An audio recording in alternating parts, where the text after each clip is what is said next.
Greetings, YouTube.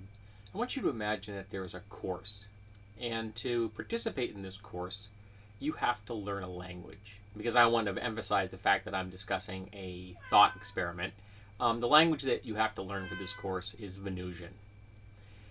So people sign up for it, and very shortly after the course begins, categories of students appear. They kind of self-divide into 5 different categories. Now, the first came to the class already knowing Venusian, so they're off and running. The second group learns Venusian, and they catch up in no time at all. The third decides that they don't want to learn Venusian, but they understand that those that have are having the full experience in the course, and even though they don't speak Venusian, they feel that they are still getting something out of the course. The fourth group has decided that unless the course can be taught in plain English, that it's invalid, that the course has no worth, that unless the course is presented to them in a manner that they want it to be presented, even though they were told before the course began that you had to learn Venusian, that it's an invalid course, it's meaningless.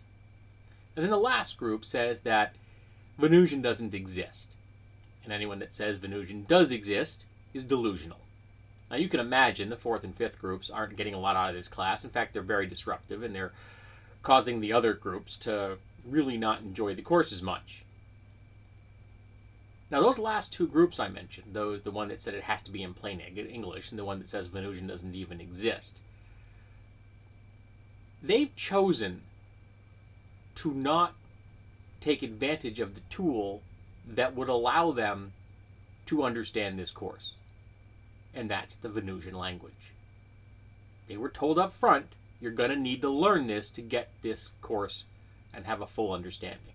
To truly grasp it, you got to learn Venusian. But they're refusing to do that. They have decided, excuse me, to embrace a stance of ignorance. They have decided to be willfully ignorant.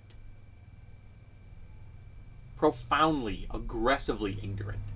To the point where they are actually preventing other people from engaging in the course the way they desire to do so. That doesn't seem particularly fair. It seems more than just a tad disingenuous in my mind. And in my personal perspective, the only sin I recognize is willful ignorance. And those last 2 groups have embraced it to their bosom. Their battle cry is willful ignorance. Thank you for joining me in this little thought experiment. I appreciate your time, and I hope that you found it enlightening.